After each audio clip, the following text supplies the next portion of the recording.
हम लोग श्रीमद् भगवद गीता के 18वें अध्याय के 27 और 28 श्लोक को पढ़ेंगे। इसमें भगवान सतोगुणी, रजोगुणी और तमोगुणी कर्ताओं के गुणों का वर्णन कर रहे हैं। सतोगुणी के बारे में सुना था, मुक्त संगो अनहंवादी धृत्युत्साह समन्वितः सिद्ध सिद्धयो निर्विकारः कर्ता सात्विक उच्यते। मुक्त संग वह है आसक्ति शून्य रहता है। अनहमवादी मतलब उसके अंदर ये भावना नहीं आती कि लोग मेरे की प्रशंसा करें कि बहुत अच्छा कर रहा हूँ। धृति उत्साह समन्वितः, जो कर्म उसको भोगने ही हैं, जो फल उसको भोगने ही है पूर्व के किए गए कर्म के अनुसार, उससे वो परेशान नहीं होता, वो सहन कर लेता है। और उत्साह मतलब उत्साह उद्यम करता है।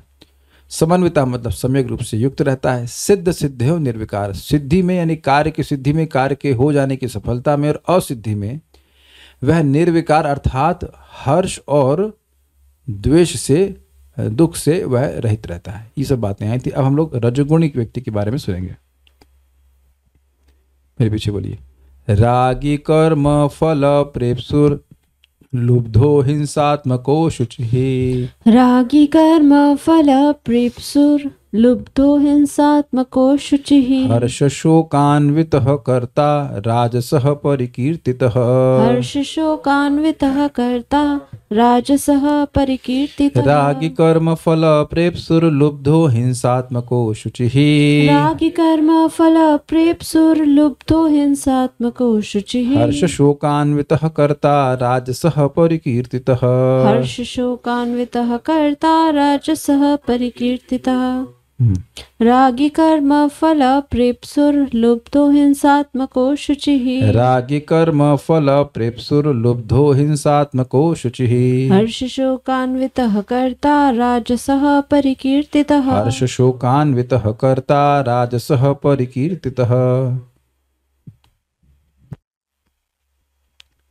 जो कर्ता कर्म तथा कर्म फल के प्रति आसक्त होकर फलों का भोग करना चाहता है, तथा जो लोभी, सदैव ईर्ष्यालु, अपवित्र तथा सुख दुख से विचलित होने वाला है, वह राजसी कहा जाता है।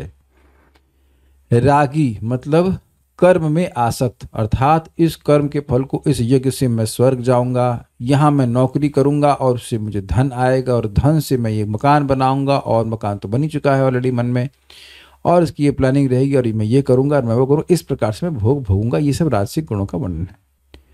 कर्म फल प्रेप्सु, कर्म फल की कामना करने वाला है। किसके लिए कामना करने वाला है? खुद के लिए, ताकि इंद्रिय तृप्ति पूरी हो। स्पष्ट है। लुब्ध मतलब विषय में आसक्त है। एक और बोला गया, लुब्ध मतलब लोभी है, अर्थात दूसरों के धन को चुराने वाला, दूसरे के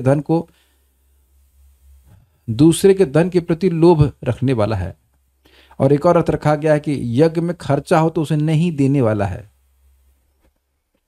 दुर्गा जी क्या कन्या पूजी जाएंगी तो अब 5 रुपए 2 रुपया करके भगा देंगे, मतलब नाम हो जाए कि यज्ञ हो गया लेकिन दान नहीं किया जाएगा। ऐसे बहुत से लोग होते हैं। आपका अनुभव है, जब आप लोग पूजा कराते थे तो जो यजमान जो पैसा खर्च ना करना चाहता हो, ऐसा था कुछ? हाँ, वो लोग करते हैं। 10,000 का यज्ञ 5 में हो जाएगा क्या? 4 में हो जाएगा क्या? डॉक्टर से बोलते हैं क्या, सर वो ऑपरेशन होना है 35,000, हाँ सर जान बचा ली सर, सर्जन जान बचा ली। कोई बोलता है, आज तक कोई बोला है सर्जन से, सर ये आधे में हो जाएगा क्या? आधा छोड़ दीजिए गॉल ब्लैडर, आधा काट के निकाल दीजिए, आधे में काम हो जाएगा। बताइए, कोई आज तक सुना ऐसे करते हुए? साहब बचा लीजिए, इंश्योरेंस करा के आया हूँ, जितना चाहे बिल बना दीजिए, बचा लीजिए सर, बचा लीजिए। करते हैं कि नहीं? तो राजनीतिक लोग बड़े अजीब से होते हैं। मतलब ये चीज़ बड़ी अद्भुत है। दान करने में तो बहुत उनको कठिनाई लगी। नहीं देंगे भी तो रो रो करके। हिंसात्मक मतलब हिंसा प्रेत। ये तो आप देख ही रहे हैं, वो जो यज्ञ ऐसे होते जिनमें बहुत हिंसा होती, तो उसको उनको अच्छा लगता है। अशुचि, अशुचि का अर्थ है शौच रहित। तो क्या वो नहाता नहीं है कभी? देखिए, इंटरेस्टिंग पॉइंट है। वहां पे टीका में बताया गया है, जो शास्त्र विहित पवित्रता है वह नहीं करेगा। श्रीमान सनक सनातन प्रभु बता रहे थे, उनके पिताजी जर्मनी से हैं, तो कह रहे उनका घर जो है वो एकदम टिप टॉप क्लीन है। तो सतोगुण में हुए। घर साफ है यह जरूरी नहीं है कि व्यक्ति सतोगुण में हो। सतोगुणी लोग घर सब साफ रखते हैं, ठीक है, लेकिन जरूरी नहीं। रिवर्स इज नॉट ट्रू कि अगर घर बहुत साफ है तो व्यक्ति सतोगुण में ही हो। क्या आप कैच कर रहे हैं बात को? भाई ये नौकर वोकर लगवा दिए और खूब सफाई करवा दिया। सफाई तो सबको पसंद आती है, सबको मोस्टली सबको पसंद आती है, किसी को खराब लगती है फिर सफाई। I hope everyone likes it. लेकिन अब खुद उससे पूछो कि नहाया कितने बजे? क्या भगवान की पूजा से पहले वो नहाया या खाने खाने से पहले नहाया? चलो तुम पूजा नहीं कर रहे भगवान की, लेकिन क्या तुम स्नान भी किए हो खाना खाने के पहले? आप ये बताइए कि ये बहुत बड़ा संकोच होगा ना आपके मन में कि स्नान नहीं किए भोजन कैसे ग्रहण करें। जब में तो कोई दिक्कत नहीं है, मुझे नहीं लगता कि अनलेस लाइक आप बुखार उखार आपको हो, कभी आप लोग स्नान किए बिना भी भोजन किए होते हैं? करते हैं कोई यहाँ पे? इस हैंड रेस कीजिए, कोई करता है तो ऐसा भी आदत है तो। ये आउट ऑफ क्वेश्चन है ना, ये आता है मन में? आता ही नहीं, आ ही नहीं सकता है। नहीं, मैं आपको बोल रहा हूं, एक भक्त बोले मेरे भाई करता है। अरे भाई, is it not unthinkable for me, for all of you? ये आप सोच भी नहीं सकते कि उठें बिना स्नान किए ही कुछ खा लें? तो ऐसा हो सकता है कि लोग अपना घर खूब पवित्र पवित्र में से साफ सफाई करके रखे हैं, लेकिन खुद कोई पवित्रता शास्त्र के अनुसार नहीं है।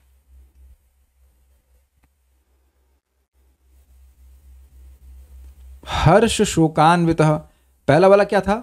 सत्वगुणी व्यक्ति क्या था? धृति उत्साह समन्विता, शब्द सिमिलर है ना। और यहां कह रहे हैं हर्ष शोकान्वित। हर्ष और शोक सात्विक व्यक्ति में, सात्विक कर्ता में एब्सेंट थे, इसलिए कह रहे हैं निर्विकार। और यहां कह रहे हैं हर्ष शोकान्वित, हर्ष और शोक से युक्त रहता है। अब ये प्रश्न होगा कैसा क्यों होता है? राष्ट्रीय व्यक्ति क्या मान रहा है? ये कार्य कौन कर रहा है? मैं कर रहा हूं। तो जब आपने चापा तो किसने चापने का मतलब समझ, चापना मतलब बहुत अच्छे से कार्य कर दिया, तो किसने चापा? मैंने चापा, तो हर्ष नहीं होगा। फेल हुआ तो कौन हुआ? मैं फेल हुआ, तो शोक होगा ही। उम्मीदें क्लियर होगी, बहुत इजी बातें हैं। राजसः परिकीर्तः, राजसिक कहलाता है।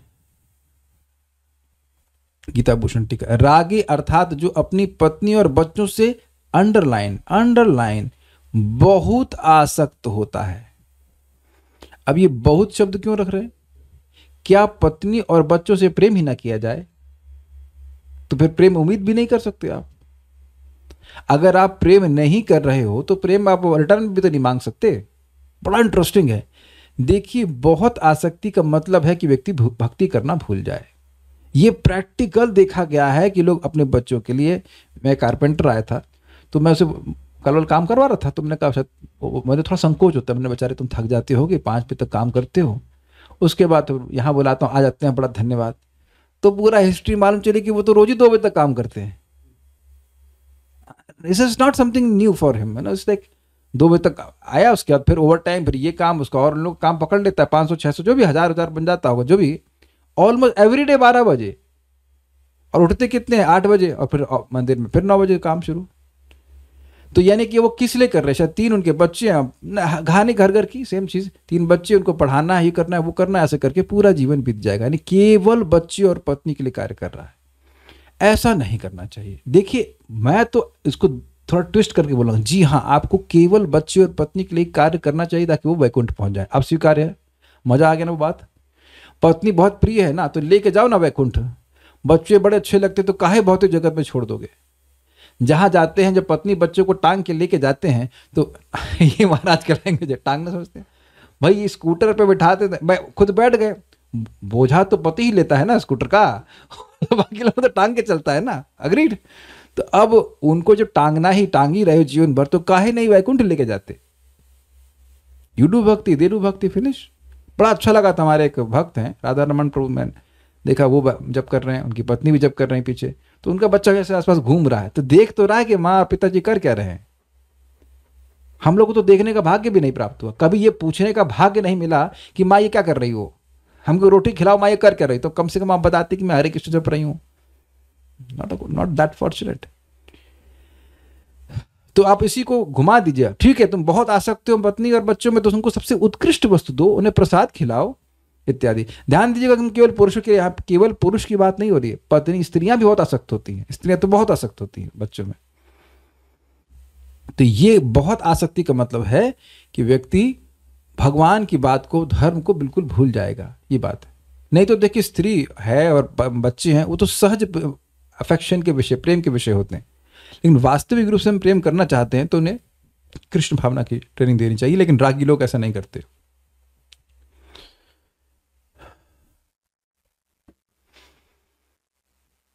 देखिए, देखा ही जा रहा है कि लोग अपने पत्नी बच्चे के लिए जितना कपड़े का लाते हैं, जितने रुपए के कपड़े लाते हैं, क्या उतने ही कपड़ा या कुछ और किसी गरीब के लिए सोचते हैं? और जबकि जरूरत भी नहीं होती। महाराज बड़ा सुंदर कहते हैं कि क्या अपने बच्चों को व्यक्ति जरूरत के हिसाब से देता है कि संबंध देखकर देखता है, संबंध देख कर देता है? कुछ समझ रहे हैं बात?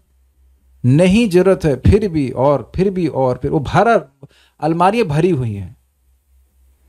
हमको तो ज्यादा कुछ पता नहीं, तो भगवती सुश्रुमा मैंने सुना है कि अब माता जी लोग जो कर्मी जगत में है कि अच्छा पिछली शादी में जहाँ गई थी तो वहाँ साड़ी पहन ली, तो अब दोबारा जाऊंगी तो लोग क्या सोचेंगे? अरे तुम दुल्हन हो तुम्हारे बारे में क्या सोचेंगे भाई?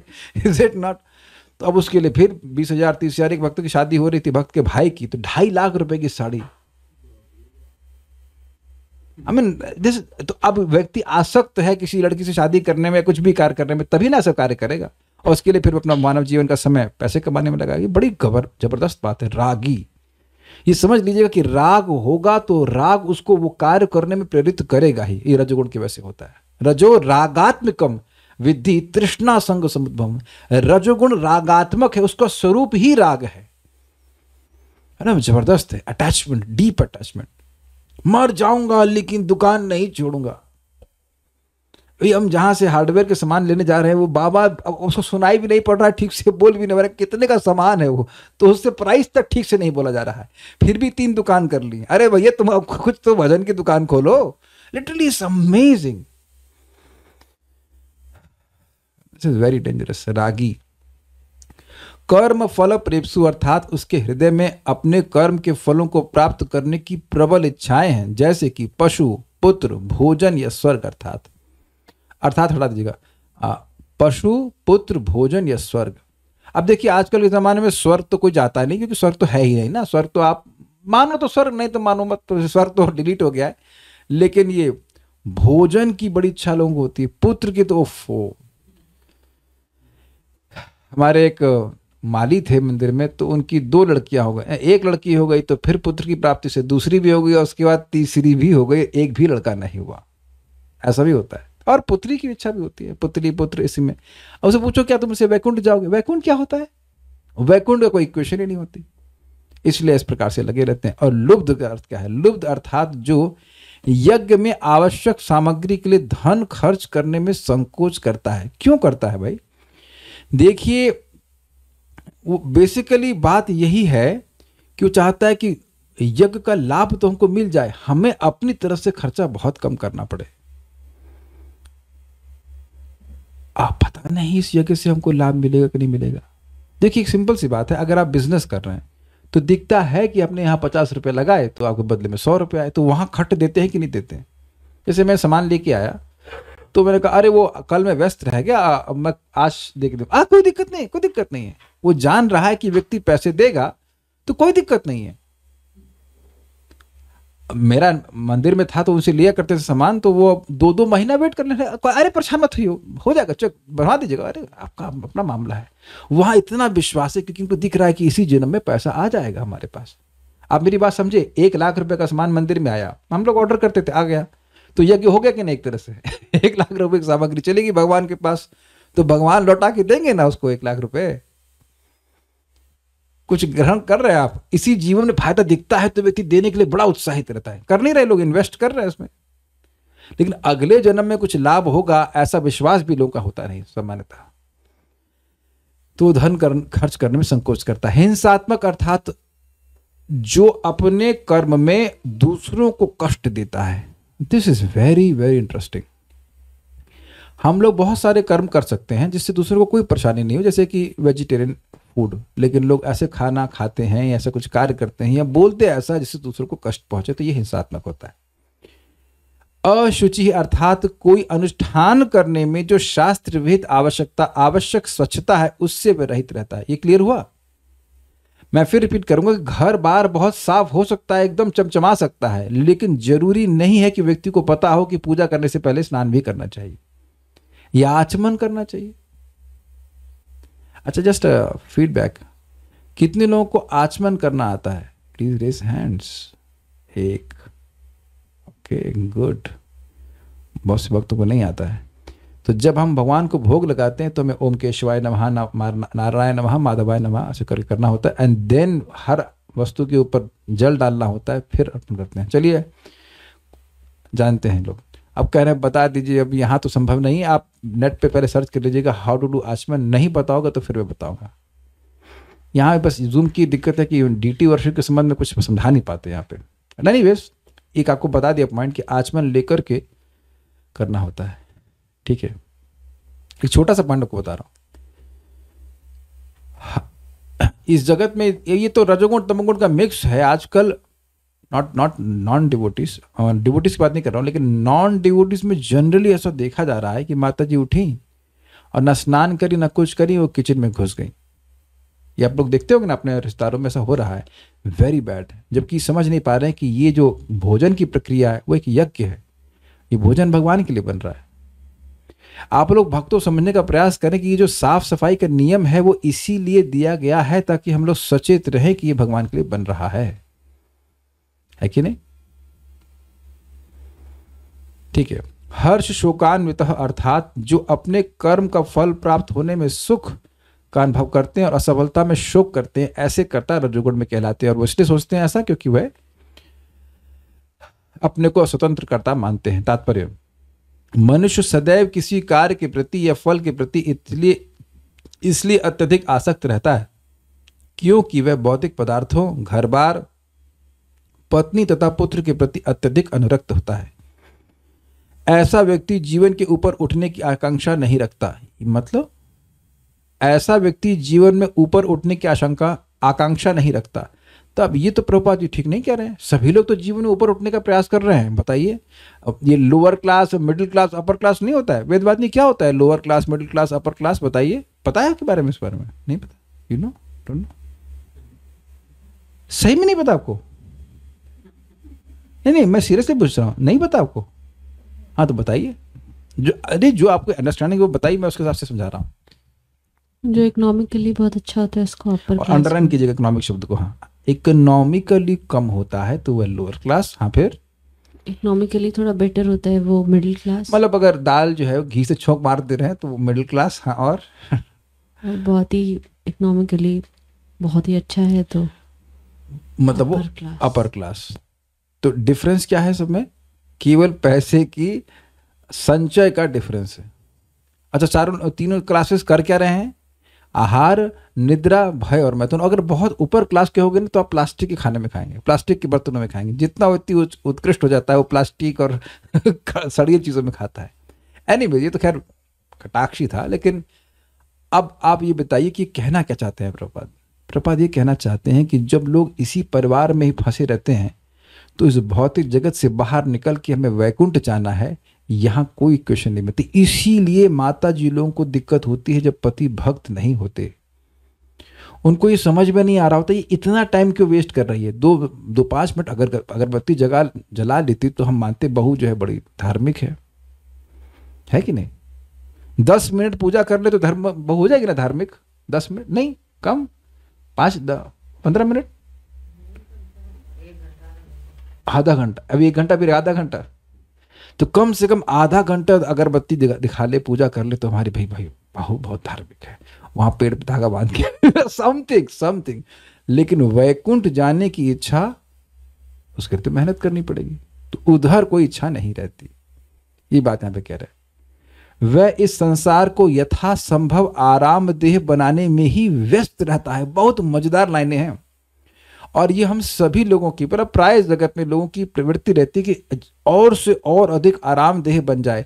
और भौतिक प्रकृति ने कहा है कि मेरा संकल्प है कि तुमको मैं आराम से रहने नहीं दूंगी। और एक बात ध्यान दीजिएगा, शब्द है व्यस्त रहता है। क्यों व्यस्त रहता है?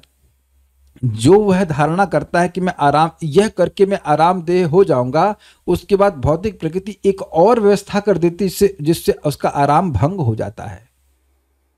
एसी लगवाया, चलो बड़ी अच्छी बात, लगवा लिया आपने। अब उसके एसी का पाइप खराब हो गया, उसमें से लीकेज हो गया, तो आपका आराम नष्ट हुआ कि नहीं? कभी गड़गड़ होने चालू हो गई। ये तो सभी अनुभव किया है। कार और बड़ी आरामदायक होती है, जाम में फंस गई और व्हाटएवर खराब हो गई तो उसको लेके दौड़े जाओ, भाई देखिए, यह नहीं कह रहा है कि चीज़ों को आप यूज़ नहीं कीजिए, लेकिन अगर ये बुद्धि हो रही है कि मैं बहुत आराम से रह लूंगा इस जगत में, तो भौतिक प्रकृति फिर दंड देगी। आप आराम से रहिए ताकि भक्ति कर सकें, लेकिन ऐसा हम कभी नहीं सोच सकते, सोचना भी नहीं चाहिए कि हम एकदम आराम से रह लेंगे। Krishna is not design this world for you too. प्रपाद इस सबको बोलते हैं, you are not brother in law. समझे, आप भौतिक प्रकृति के दामाद नहीं हैं। ये मैं तो कई बार बोला है, लेकिन प्रभुपाद जी के लेक्चर में सुना, आप भौतिक प्रकृति के माया के दामाद नहीं है। दामाद समझते, दामाद जाता है ससुराल में, बड़ा खातिरदारी होती है। प्रभुपाद उसमें बड़ा मजेदार से कहते हैं पहले जमाने में लोग केवल दामाद बन के पैसे कमा लेते थे। वो समझ नहीं आया क्या बोल रहे। कह रहे एक ब्राह्मण था, पहले बड़ी दिक्कत थी कि ब्राह्मण जो लड़की है उसकी शादी कुलीन परिवार से होनी चाहिए। ऐसा नहीं कि उस पैसे वाला होगा, नहीं, वो कुल भी अच्छा होना, तो मिलते नहीं थे लड़के से। तो एक आदमी 64 शादी कर लिया, 64, प्रभात लेक्चर में कह रहे हैं। और वो करता क्या था, वो एक ससुराल से दूसरी हर ससुराल में जाए उसे कुछ पैसे दे दिए जाते थे और वो आराम से खा पी करके रह रहा था। This is amazing. प्रभुपाद कहते हैं अब तो ऐसा नहीं होता है, लेकिन ये होता है कि अब प्रभुपाद समझाते हैं कि ससुराल ये दामाद को इतने प्रेम से क्यों रखते हैं। तो माता पिता डरते हैं, अरे गुस्सा होगा ही तो कहीं ऐसा ना हो कि हमारी बेटी को छोड़ दें, इत्यादि इत्यादि इत्यादि। तो अब ऐसी दामादगिरी हम लोगों ने यहाँ पे नहीं लगना ही पड़ेगी। भौतिक प्रकृति के दामाद कोई नहीं है, पिटाई हो रही है सबकी लेफ्ट एंड राइट।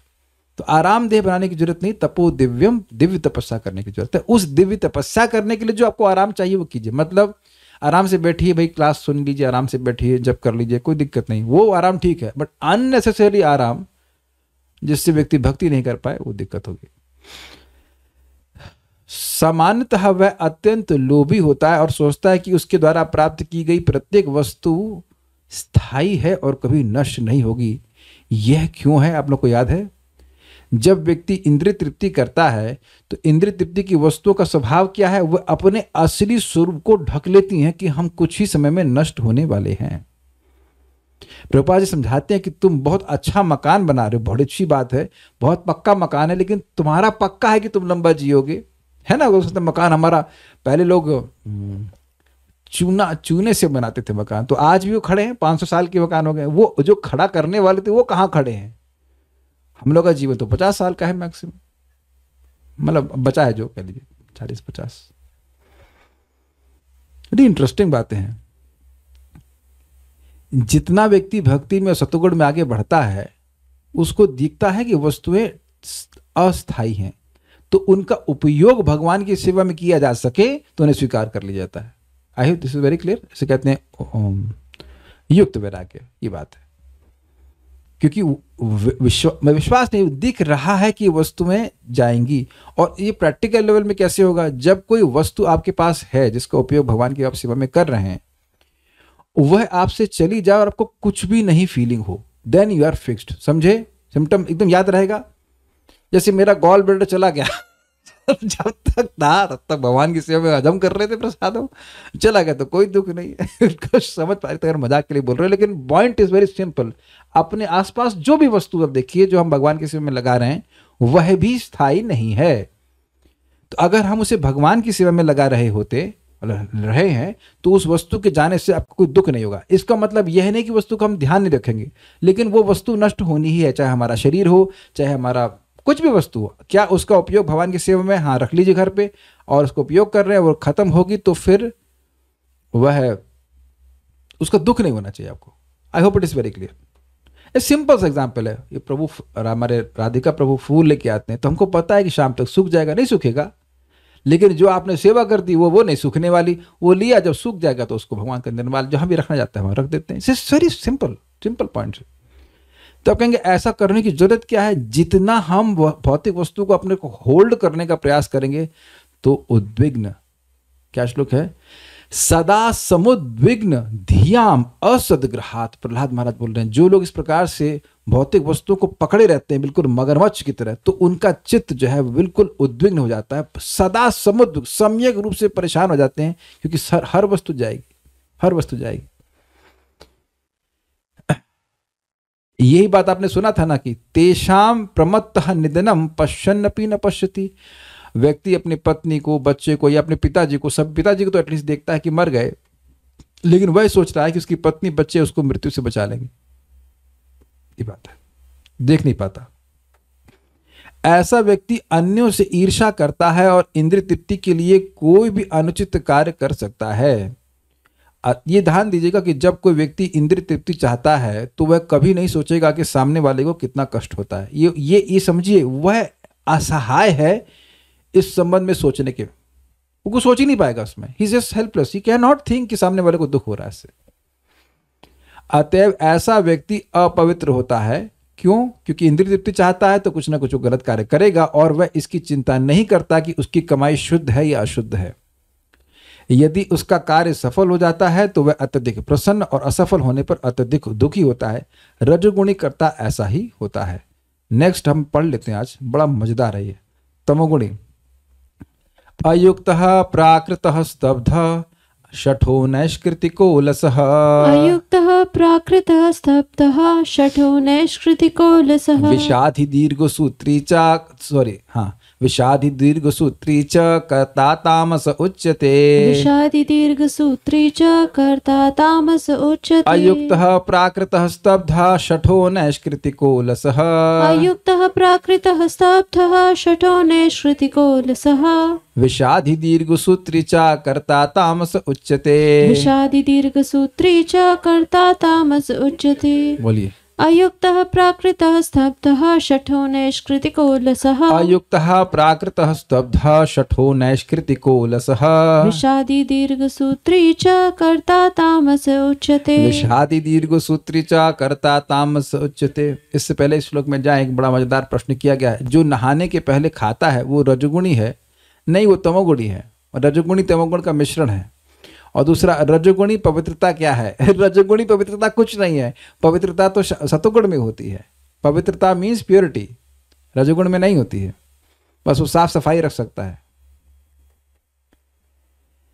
जो कर्ता सदा शास्त्रों के आदेशों के विरुद्ध कार्य करता रहता है, जो भौतिकतावादी, हठी, कपटी और तथा अन्यों का अपमान करने में पटु है, और तथा जो आलसी, सदैव खिन्न तथा काम करने में दीर्घ सूत्री है, वह तमोगुणी कहलाता है। बड़े मजेदार शब्द देखते हैं। अयुक्तः मतलब अनुचित कार्य प्रिय, जो शास्त्र में नहीं लिखा है, जो नहीं करना चाहिए वही करने में प्रवृत्त रहता है। जैसे मैंने बताया कई बार, मेरा एक विंगमेट था, एटी में सिगरेट पी रहा था और मैंने से क्या कहा कि भाई तमोगुण में, तो क्या कहते हो? यह तमोगुण में नहीं है, मैं ऐसा नहीं मानता कि यह तमोगुण में है। तो अब शास्त्र तुम्हारे मानने के सबसे चलेगा। तो आप देख रहे कि उसको यही कार्य करना पसंद आ रहा है और अब वह अयुक्त, युक्त का मतलब होता है सही। ये चीज युक्ति है, युक्त है मतलब सही है, और अयुक्त मतलब सही नहीं है। तो सही और गलत का निर्णय कैसे करते हैं? शास्त्र। तो कह रहे हैं शास्त्र के अनुसार करना ही नहीं है उनको, ये बात है। अब बड़ा सुंदर है, प्राकृत मतलब स्वभाव के अनुसार चेष्टा युक्त। बड़ा सुंदर शब्द है ये, आपने शब्द कई बार सुना होगा, ये बहुत अच्छा शब्द है। मैं इसकी व्याख्या करना चाहूंगा। देखिए, आपने ये सुना है, ना सुना तो मैं सुना रहा हूं कि अर्चयाम एव हरये, व्यक्ति जो भक्त है वह भगवान की अर्चना कर रहा है और उसकी बुद्धि है कि हाँ भगवान है, खूब सेवा करता है। लेकिन न तद भक्तेषु चान्येषु स भक्तः प्राकृतः स्मृतः, वह व्यक्ति भक्तों की सम्मान नहीं करता और अन्य लोगों का भी सम्मान करना नहीं जानता है। तो ऐसा व्यक्ति प्राकृत भक्त है। इसका प्राकृत का मतलब क्या हुआ? वह स्वभाव के अनुसार कार्य कर रहा है, वह शास्त्र के अनुसार कार्य नहीं कर रहा है। वो ऑलमोस्ट भक्त है, भक्त हुआ नहीं है। क्या आप सब लोग समझ पा रहे हैं इस बात को? प्राकृत का मतलब है व्यक्ति अपने नेचर के अनुसार कार्य कर रहा है, वह शास्त्र के अनुसार कार्य नहीं कर रहा है। शास्त्र का विवेक, शास्त्र उसमें क्या कहता है, गुरुजन क्या कहते हैं, वहां उसका कोई विवेक नहीं है। वास्तविक भक्ति में व्यक्ति अपने से श्रेष्ठ भक्तों से मिलकर के प्रसन्न होता है, अपने साथ वालों से मिलकर उनसे मैत्री करता है, जो अपने से कम होते हैं उन पर कृपा करता है और जो द्वेषी हैं उनको क्या कहते हैं, उपेक्षा कर देता है। यहां से वास्तविक भक्ति शुरू होती है। अब ये कहां मालूम चलेगा लोगों को? अगर शास्त्र नहीं सुनेंगे तो कैसे मालूम चलेगा? तो ये हो गया प्राकृत। सबको उम्मीद है कि समझ में आ गया प्राकृत का मतलब क्या हो गया। नॉन दिव्य, अप्राकृत मतलब दिव्य, प्राकृत मतलब भौतिकतावादी गुणों के अंदर में है। और यहां पे प्राकृत का बिल्कुल स्पष्ट अर्थ है तमोगुण, क्योंकि तमोगुण में व्यक्ति अंधकार में रहता है, शास्त्र का ज्ञान उसको नहीं रहता है। ओके। स्तब्धा, ये तुमने सुना था, स्तब्ध मतलब अनर्म, वह अहंकारी होता है। शठ मतलब मायावी या कपटी, एक्चुअली शठ का मतलब है कपटी, बड़ा सुंदर अर्थ लिया गया है टीकाओं में। वह अपने सामर्थ्य को छुपाता है। अब इसका क्या मतलब है? बहुत मजेदार मतलब है। अरे भाई, रोटी बना सकते हो ना? रोटी कहाँ, रोटी नहीं बना सकते। अब जो भी काम है करना नहीं है तो क्या बोलेंगे आप? नहीं आते, नहीं। रोटी, रोटी क्या होता है? अच्छा, वो जरा सामान लेके आ जाएंगे वहां से मार्केट से, और प्रभु जी गाड़ी लाइसेंस नहीं, प्रभु जी लाइसेंस नहीं है। हमको याद है एक व्यक्ति थे, वो हमको ले जाने, मृदंग अच्छा बजाते थे, तो मैंने कहा चलेंगे जरा कार्यक्रम में, प्रोग्राम में जाना है टीचिंग में। प्रभु जी पेट में दर्द हो रहा है, पेट में दर्द, तुरंत उनका पेट में दर्द शुरू हो गया, और उसके बाद अब बाद में वो घूम रहा है। तो इसे कहते हैं शट। ये हम सभी लोग हंस सकते हैं किसी और पर, हम लोग खुद भी तो ऐसा कर देते हैं। नहीं काम करना है, मन नहीं कर रहा है, और ये दर्द हो रहा है, वो दर्द हो रहा है, इसे कहते हैं कपट। ये सब तमोगुण से उत्पन्न हो रहा है। तो ये आपने सुना होगा, ये यार आदमी बड़ा शठ है। शठम शाठ्यम आचरित, तो जो व्यक्ति कपटी से है उससे कपट करना चाहिए, ये नीति कहलाती है। सुना नहीं आपने ये शब्द शठ? तो जो शठता है, जो कपटता है, ये तमोगुण से उत्पन्न होती है, ये भगवान यहाँ पे कह रहे हैं। नैष्कृतिकः, दूसरों का अपमान करने वाला है, मतलब अपमान करेगा और उसको बहुत अच्छा लगे कि हमने दो चार लोगों को गाली सुना के आ गए। अलसह, बिल्कुल स्पष्ट है, आलसी। विषादी मतलब शोकमग्न, मतलब ये हो गया, अब मैं कैसे करूं, और ये और वो, तो ये सब जो है शोक, विषादी का अर्थ है। दीर्घ सूत्री, बड़ा मजेदार मतलब है। दीर्घ सूत्री मतलब अब काम है वो एक दिन का, और काम होगा कितना, 1 साल तक खींचेगा। ये भारत में तो खूब चल रहा है, एक पुल बनते बनते शायद 2-3 जनरेशन बीत जाती है, काम होता नहीं है। तो ये दीर्घ सूत्री। कभी आपको लगा ऐसा होते हुए? हम लोग खुद भी महसूस करते हैं कभी कभी कि अरे नहीं हो, सोच रहे थे इसे करते, नहीं कर रहा है। या माला आप सुबह से लेकर शाम तक चली जा रही है, अरे खत्म कर दें, खत्म कर दें, ऐसा करके सब जो है तमोगुण का लक्षण है। उम्मीद है कि आप समझ गए होंगे। ये हमको अच्छा लगा था, दीर्घ सूत्री। तो ये कुछ सिम्टम अगर अपने चित्त में आ रहे हैं तो उससे व्यक्ति को सावधान हो जाना चाहिए।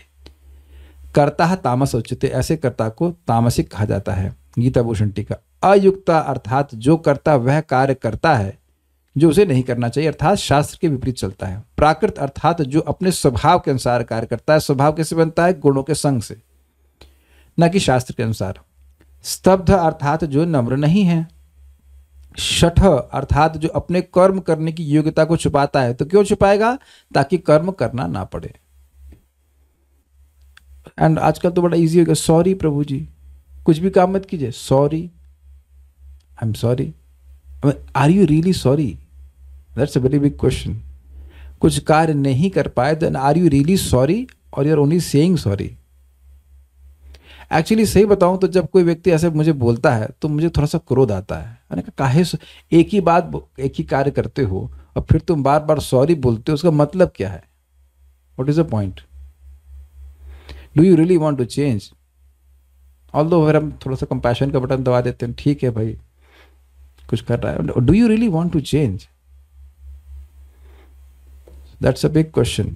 नहीं, लाइक एक सिंपल सी बात बताइए। हाँ, अभी वेदवादिनी गई थी डॉक्टर साहब के पास, तो डॉक्टर साहब को खूब डरा दिए, देखो तुमको ये है, तुमको वो। अब ये डर के मारे दवा खा रही हैं ठीक से। तो ये इन्होंने अच्छा रिफ्लेक्शन दिया कि डॉक्टर साहब ने अच्छा किया कि मुझे डांट लगाई या थोड़ा सा डराया, नहीं तो मैं दवा लेती ही नहीं। वो तो नब्ज दे के मालूम कर लेते तुमने दवा खाई कि नहीं खाई। तो एक विचारणीय बात है कि हम क्या डॉक्टर के पास, डॉक्टर को काउंटेबल होते हैं डॉक्टर के बेनिफिट के लिए कि खुद के बेनिफिट के लिए? Very simple, very obvious. नहीं, खुद के बेनिफिट के लिए। डॉक्टर ऐसा तो नहीं कि दवा मैं खा रहा हूं डॉक्टर साहब वहां स्वस्थ हो रहे हैं, ऐसा तो होगा नहीं। तो कोई भी साधु और वैद्य बराबर ही होते। तो आप सॉरी बोलते, आपको मतलब हम लोग क्या पूरा जिंदगी सॉरी बोलते ही बीत जाएगी? आप लोग बहुत से अच्छे भक्त हैं, मैं सबको नहीं बोला, लेकिन एक हम बात बोल रहे हैं, विचारणीय बात है। क्या आप सॉरी बोलते हुए जीवन बिता देंगे? हमको बहुत अच्छा शब्द लगता है, we can accept the pain of discipline और we can accept the pain of disappointment. कुछ समझ रहे ना बात? भाई सुबह उठना, रोज सुबह उठना, भजन करना एक डिसिप्लिन है, और उसके लिए कुछ कष्ट भी अनुभव कर सकते हैं, लेकिन वैकुंठ मिल जाएगा आपके हाथ में, सीधे वैकुंठ मिल जाएगा। और नहीं तो सॉरी प्रभु जी, सॉरी प्रभु जी, तो सॉरी सॉरी करते रह जाएंगे। लेकिन प्रभु जिसको आप सॉरी बोल रहे हो, अगर भक्ति कर रहा है, वो तो चला जाएगा वैकुंठ। वो तो सॉरी बोलने के लिए भी नहीं मिलेगा आपको, है ना। गुरु जी तो सॉरी बोलने के लिए मिलेंगे भी नहीं। तो व्यक्ति को थोड़ा उत्साह से कार्य करना चाहिए। मैं आप लोगों को सिंपल सूत्र बता रहा हूं, हर दिन भैया अलग होता है कि नहीं। कल मैं बिल्कुल रेस्ट नहीं कर पाया, कुछ भी नहीं कर, बिल्कुल थक गया था, सुपर एग्जॉस्टेड, लाइक 10 o'clock सुबह से उठे रहते हैं, 10 बजे तक आदमी थक ही जाएगा। अब आज मैं थोड़ा देर में उठा, लाइक 5:20 तक उठा, फिर तुरंत अरे भैया ये तो बहुत लेट हो गया, मुझे अलार्म भी नहीं सुनाई पड़ा, कुछ नहीं सुनाई पड़ा। वो तो उठ गई थी, वेदवादी तुम उठा दी, कुछ नहीं सुनाई पड़ा। डेड इसे कहना चाहिए। तो अब क्या करना है, सब कुछ प्रोसेस में करो फटाफट। माला कैसे करनी है, माला कैसे, that's how you should think. मैं कोई आचार्य नहीं, मैं बता रहा हूँ कि मेरे पर जब पड़ती तो मैं क्या करता हूँ, मेरे सारे सायरन बजने लगते। भाई अभी मेरे 5:20 में उठाऊँ, अब मेरे सारी इक्वेशन, मुझे क्लास भी देनी है, मुझे प्रसाद भी पाना है, सब कुछ करना है। कैसे करना है, ऐसे करना होता है, तब माला होती है। जो बंदा छोड़ दे, दीर्घ सूत्री हम जप पे लगा रहे हैं। व्यक्ति हमको मिले, मेरे गुरु भाई थे, हम लोग लेने जा रहे थे दीक्षा, और मैं सुबह से हल्ला करना शुरू किया, प्रभु जी वहाँ तो इतने बजे उठेंगे, ट्रेन में जाएंगे, कैसे माला करेंगे। तो इतना डरा दिया कि वह भी उठ गए मेरे से जब करने के लिए। और बाद में थैंक यू बोले, अरे अच्छा हुआ आपने इतना डरा दिया, नहीं तो हमारा माला जो है सुबह होता ही नहीं। लोग एकदम निश्चिंत रहते कि 4 माला 5 माला छूटी हुई तो कोई दिक्कत नहीं, तो हम कर ही लेंगे, जीत लिए ना काल को। ये दीर्घ सूत्रिता ये बिल्कुल भी नहीं आनी चाहिए, ये कि इसमें आपके जप में सबसे पहले करना है, आलस नहीं करना चाहिए। एनीवेज हम वापस छठ पे आ रहे हैं। छठ मतलब जो अपने कर्म करने की योग्यता को छुपाता है, नैष्कृत्य के अर्थात जो दूसरों के प्रति अपराध करता है, दूसरों का असम्मान करता है, ये सब तमोगुण से है। हम सभी लोग भगवान के अंश हैं, भगवान की भक्ति कर रहे हैं, तो ये देखने का प्रयास करना चाहिए। और जो अभक्त है, इसके लिए वापस मैं उसी बात पॉइंट पे आऊँगा, जो हमसे श्रेष्ठ हैं उनको देख करके प्रसन्न होना, जो हमारे साथ वाले उनसे मैत्री करना, जो हमसे निम्न है उन पर कृपा करना, और जो द्वेष कर रहे हैं उनके प्रति द्वेष नहीं करना। क्योंकि देखिए कभी कभी जो लोग द्वेष कर रहे होते हैं वो आगे जाके भक्त बन जाते हैं, तो द्वेष नहीं करना चाहिए। वो अपना इग्नोरेंस में, उन्हें पता ही नहीं क्या करना है, वो तमोगुण में है तब ना आपसे परेशान कर रहे हैं आपको, वो बात है। अलस अर्थात जो यज्ञ आदि आरंभ करने में आलस दिखाता है।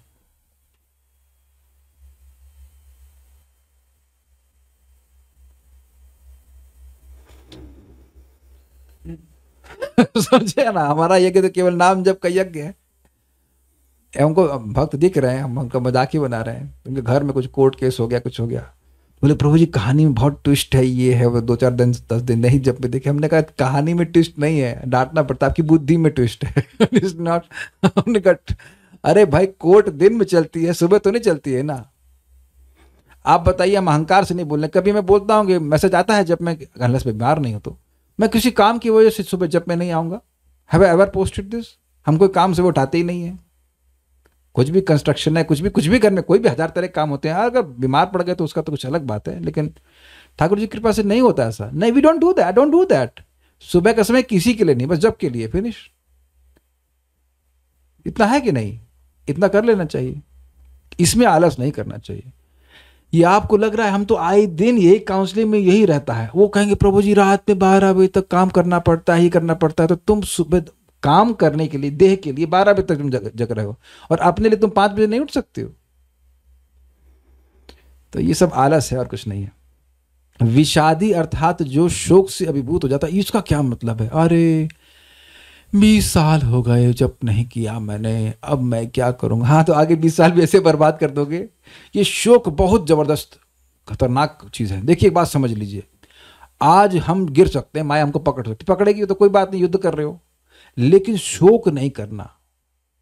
गिर गए कोई बात नहीं, फिर उठो, फिर भक्ति करिए। हमको बहुत अच्छा एग्जाम्पल भक्तों का लगता है, कहते हैं कि देखो जब रास्ते में कहीं गिर जाता है, स्लिप करता है व्यक्ति, तो क्या वहीं पड़ा रहता है?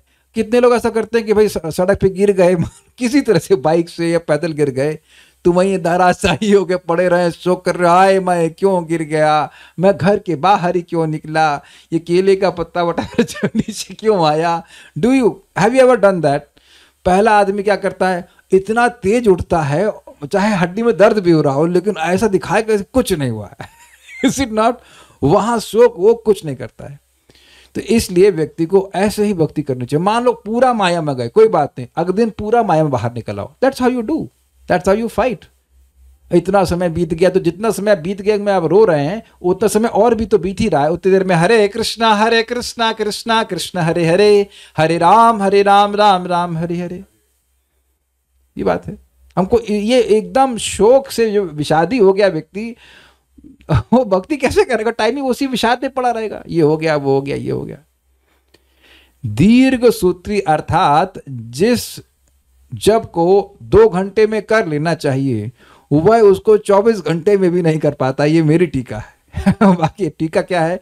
जिस कार्य को करने में 1 दिन लगता हो वह 1 साल में भी ना कर पाता हो, ऐसा करता तमोगुण से प्रभावित होता है। लेकिन ध्यान दीजिएगा, कभी कभी किसी भक्त को सांस की दिक्कत होती है, हम जानते हैं भक्त तो बेचारे वो अब एक सांस बहुत कम खींच पाते हैं, उन सब की बात नहीं कर रहे हैं।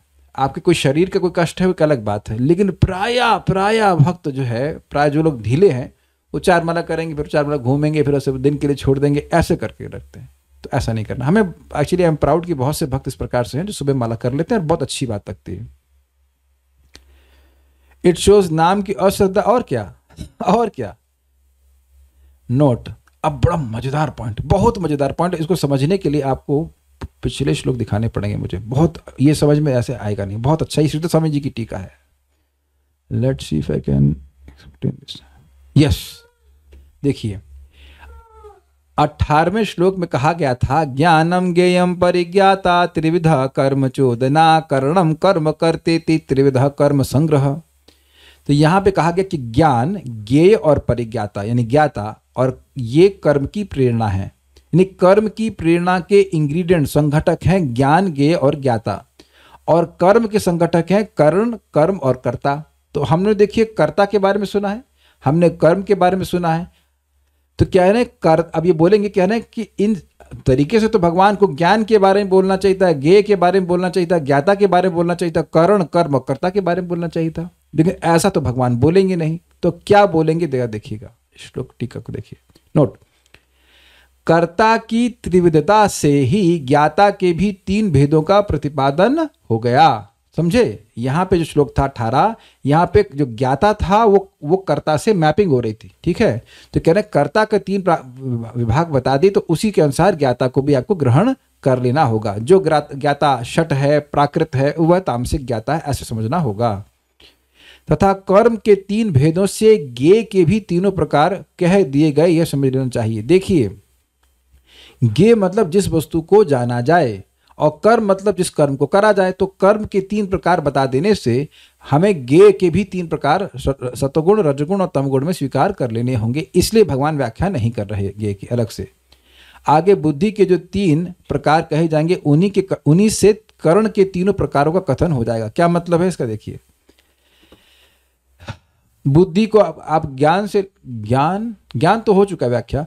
करण का मतलब होता है उपकरण जिसके द्वारा व्यक्ति कार्य करता है। तो बुद्धि 3 प्रकार की बताई जाएगी, तो उस बुद्धि के द्वारा ही व्यक्ति कार्य करता है। तो जो बुद्धि होगी राजसिक, सात्विक और तामसिक, तो उसी से आपको करण को ग्रहण कर लेना होगा। ये बात हम कह रहे हैं। तो उम्मीद है कि आप समझ पाए होंगे।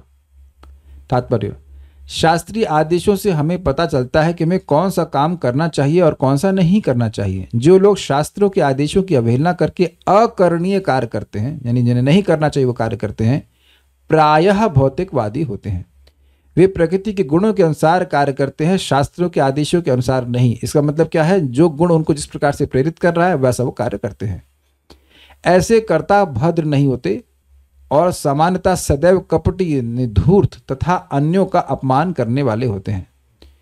वे अत्यंत आलसी होते हैं, काम होते हुए भी उसे ठीक से नहीं करते और बाद में करने के लिए उसे एक तरफ रख देते हैं। अब एक हमको एग्जाम्पल देना है। अब पता नहीं कितने लोग सहमत होंगे कि नहीं, और अच्छा क्लास में तो उम्मीद है कि नहीं होंगे, लेकिन सुनने के बाद में तो समझ में आ जाएगा मैंने क्या कहा। देखिए, हम किसी का दोष नहीं बता रहे हैं, I am not interested in that. दोष जिस वृत्ति से आ रहा है उसको समझाने का प्रयास कर रहा हूँ। जैसे आप सिंपल सी बात आपको बता रहा हूँ, पता नहीं कितने लोग घर में मेहरी लगी है कि नहीं लगी और कितने लोग चाहते हैं, आई डोंट नो। हमने कभी सर के घर में नहीं देखा। सर के घर पत्नी, मतलब IIT कानपुर में प्रोफेसर थे, उनकी पत्नी मेहरी नहीं थी, वो झाड़ू पोछे के लिए थी, लेकिन बर्तन के लिए किचन में मेहरी का प्रवेश नहीं था। तो हम एक प्रभु जी आए, वो जब कर रहे थे, तो माता जी 7 बजे आई, 7:30 बज गया, 8 बज गया। हमने कहा आपको तो 9 बजे तक खाना बना के देना है, खाना क्यों नहीं बनाने जा रहे हैं आप? तो कह रही वो मेहरी ने भी बर्तन रात वाले साफ नहीं किए, क्योंकि मेहरी देर में आई। अब आप कहेंगे इसमें क्या गलती है, क्या दिख रहा है तमोगुण?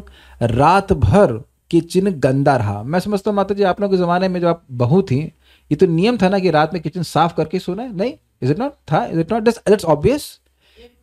एक भी बर्तन गंदा नहीं रह सकता, ना तो खाने के बर्तन में समझता हूँ झूठे रहेंगे, और ना ही भगवान के बनाने के, भगवान के या जो भी बनते हो मतलब देवता के जिसके भी, दिस इज नॉट ऑब्वियस कि आप रात के लिए सुबह के लिए नहीं छोड़ सकते। हम लोग को याद है आईआईटी में हम लोग भोजन बनाते थे शनिवार के दिन, जब बहुत से लोग आते थे तो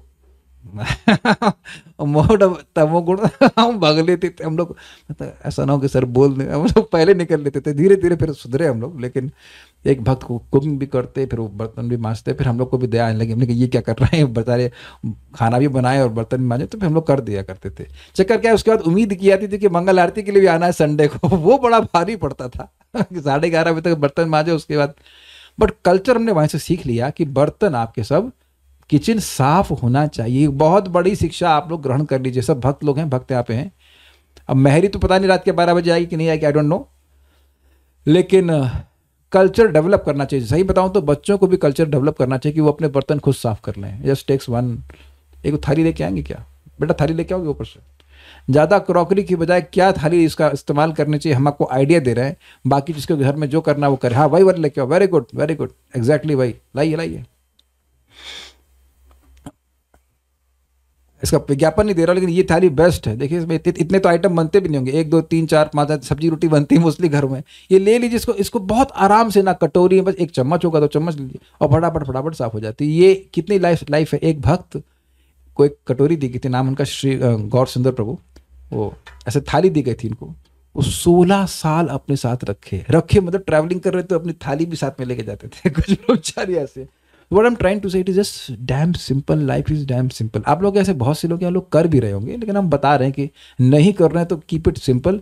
हर व्यक्ति अपना बर्तन धो दे तो कितना घर साफ रहेगा। ये ट्रेनिंग दी जानी चाहिए, सबके हाथ तोड़ नहीं दिए जाने चाहिए।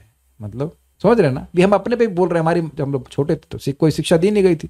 अब सारा बर्तन या तो माँ मांजे या फिर मेहरी मांजे, एंड इट इज, मतलब मैं जब दूसरों घर में जाता हूँ और कभी कभी जब देखते हैं इस प्रकार से बर्तन ऐसे पड़े हुए हैं, एक मैं व्यक्ति घर में गया, मैं खुद ही बर्तन मांजने लगा। हमने कहा भाई हम उसको सहन नहीं हो रहा है ना, जस्ट वही, एक तो आपके सारे बर्तन मिक्स है सारे उसमें, और वही झूठे बर्तन पड़े हुए हैं, पड़े जैसे अब no, this is high degree of तमोगुण।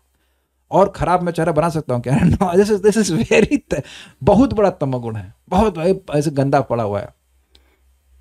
एक्चुअली आप देखे रहोगे हमारे घर में कितना व्यवस्था, हमने थोड़ा सा सिंक नहीं, पत्थर बढ़ा दिया, कितना साफ लग रहा है। You feel very happy. Krishna accept offering from a clean kitchen, simple offering from a clean kitchen. ये प्रभुपाद जी का शब्द है। भगवान एक साफ किचन है, और आप खिचड़ी बना दीजिए भगवान स्वीकार कर लेंगे, और इसको हम सुन चुके हैं। अश्नामी प्रयतात्मना, प्रयतात्मना का मतलब क्या था, साफ सफाई से भक्त लोग बनाते हैं तो भगवान स्वीकार करते हैं। बड़ी इंपॉर्टेंट बात है। तो इस प्रकार का आलस नहीं होना चाहिए। और देखिए आपकी मेहरी कोई गीता का श्लोक नहीं पता है तो अपना जब उठ के आएगी तो आएगी, और नहा के आएगी कि नहीं आएगी, we don't know, is it not. तो ये आप तमोगुण देख रहे हैं, ये आलस देख रहे हैं। स्त्री में ऐसा नहीं होता। देखिए सुंदर माता जी, आप जब शादी हुई थी आपकी, तब मिक्सी थी क्या उस जमाने में? नहीं थी। तो आप सोचिए कि आप लोग चटनी भी बनाती होंगी, वो सिल पे बनाती होंगी, मसाले भी शायद पता नहीं खुद से खुद से पीसते हैं। अभी मिक्सी आ गई है, सब कुछ आ गया, आटा भी क्या कहते हैं पिसा पसाया आ गया है, तो क्या 10-5 बर्तन भी नहीं करते। और ऐसा आजकल कौन है जिसके यहाँ पे, राधारमण प्रभु आपके 6 बच्चे तो है नहीं, मैं समझता हूँ 6 नहीं है आपके, तो नहीं भी लगी होगी मेरी माता जी करती होंगी, मैं बोल रहा हूँ 2-2 न्यूक्लियर फैमिली होती है, is it not? Proton electron और न्यूट्रॉन, 2 न्यूट्रॉन या 2 प्रोटॉन न्यूट्रॉन और 2 इलेक्ट्रॉन, अग्रीड। तो 4 लोगों के परिवार के लिए भी मेहरी चाहिए। हमको इसका बहुत विरोध करते हैं, बिकॉज दिस इज तमोगुण। ऐसा नहीं करना चाहिए। मंदिर में आप देखिए किचन में प्रवेश नहीं, आपका इनिशिएशन नहीं तो प्रवेश नहीं कर सकते, है ना, ये सब नियम है, सो वेरी इंपॉर्टेंट। तो ये सब चीज़ें नहीं करनी चाहिए। आप ये आज हम अपने अनुभव से बोल रहे हैं, मुझे भी कौतूहल, क्या करते वो कपड़ा लेकर के हम भगवान के बर्तन पोंछ रहे थे, भाई इतना मजा आ रहा था बहुत पसंद। Just so you feel happy, you feel happy and you get knowledge by this. ये करना चाहिए, गंदगी में नहीं करना चाहिए, ठीक है। तो हम खैर इस बात पर वजन दे रहे थे क्योंकि देखिए भगवान की भक्ति में भोजन बहुत बड़ा महत्व रखता है, और व्यक्ति को इस तमोगुण से रहित होने का प्रयास करना चाहिए। आगे पढ़ते हैं। अतएव वे खिन्न रहते हैं, जो काम 1 घंटे में हो सकता है उसे वे वर्षों तक घसीटते हैं, वे दीर्घ सूत्री होते हैं, ऐसे कर्ता तमोगुण में होते हैं। ध्यान देना होगा कि अगर व्यक्ति इस प्रकार का भी है, लेकिन वो जब करता रहेगा तो धीरे धीरे देखेगा कि उसकी कार्य करने की क्षमता वो चेंज हो रही है, क्योंकि गुणों का जो प्रभाव उसके ऊपर था वह नष्ट हो रहा है। लास्ट शिक्षा मैं दूंगा, अगर थोड़ा बहुत व्यक्ति के मन में ज्ञान उदित हो रहा है शास्त्र सुन करके, भक्ति करके, तो उसके अंदर ये सामर्थ्य हो जाता है कि व्यक्ति किस प्रकार से, जो सामने वाला जिसे भी काउंसलिंग कर रहा है वह किस गुण से इन्फेक्टेड है, और फिर धीरे धीरे उसका वहां से ट्रीटमेंट करना शुरू करना चाहिए। एक अद्भुत बात है कि जो व्यक्ति जिस गुण में होगा उसको एब्सोल्युटली नॉर्मल लगेगा, मैं तो सही चल रहा हूँ, समझ रहे हैं ना। जो रजोगुणी होगा कहे तो मैं तो सही हूँ, मुझे कोई दिक्कत नहीं है, फर्स्ट क्लास चल रहा हूँ। तमोगुणी भी इस प्रकार से, उसको बिल्कुल आराम से लगे कि भाई हम अगर सुबह की माला दिन भर में कर ले रहे हैं तो दिक्कत क्या है इसमें, जप ही तो रहे ना भाई। वो ऐसा सोच सकता है, लेकिन वह उसका तमोगुण, वह जो गुण का प्रभाव उसके चित्त पर है, वह बोल रहा है, वो व्यक्ति नहीं इस प्रकार से बोल रहा है। तो धीरे धीरे करके व्यक्ति को नाम जप करके, भक्ति करके, धीरे धीरे वह व्यक्ति को गुणों से बाहर लाने का प्रयास किया जाना चाहिए। और आप देखेंगे कि वो वही व्यक्ति अगर भक्ति करता रहा तो उसके अंदर गुणों का प्रभाव नष्ट होगा, उसकी जो कार्यशैली है वह भी चेंज होती चली जाएगी। He will become more active in that, active in a sense of mode of goodness. So will stop now. Srimad Bhagavad Gita की जय, श्रील प्रभुपाद की जय, ताई गौर प्रमाण। एक प्रैक्टिकल बात भी कहूँगा। एक माता जी ने मैसेज किया कि उनके पति हैं वो शराब पीते हैं, वो घर लौट के आए शराब पी करके, उन्हें बड़ा कष्ट हुआ, बहुत झगड़ा किया, लड़ाई करी। क्या इसका कोई फ़ायदा है? इससे क्या फ़ायदा होगा बताइए? किसी को पति अपने शादी से पहले तो नहीं मालूम किया था कि शराब पी रहे हैं कि नहीं पी रहे हैं। अब वो अगर व्यक्ति तमोगुण से प्रभावित है तो आप झगड़ा करके क्या सुधार कर लोगे बताइए? अगर आपको मीठा पसंद है, कोई आपसे झगड़ा करेगा तो आप मीठा खाना बंद कर देंगे? झगड़ा करने से तो काम बनेगा नहीं। ऐसी अवस्था में आप उनको समझाइए, उनको भगवान का प्रसाद दीजिए, वहां से प्रार्थना करिए कि वो ठीक हो जाए। और वो नहीं भी ठीक होते तो आपको तो दारू नहीं पिलाना है कि आप भी पीजिए। Is it not? अभी क्या कर सकते हैं? आपको हमारे भाग्य में ऐसा लिखा है तो क्या कर सकते हैं बताइए? क्या कर सकते हैं? अपने भक्ति करिए और उनको प्रसाद दीजिए, कम से कम नरक नहीं जाएगा। Is it not what you can do? तो मैं खाली इसलिए उदाहरण दिया कि आप लोगों को देखेंगे सब लोग अलग अलग प्रकार के गुणों से प्रभावित हैं, द्वेष नहीं करना चाहिए। ठीक है, क्या कर सकते हैं।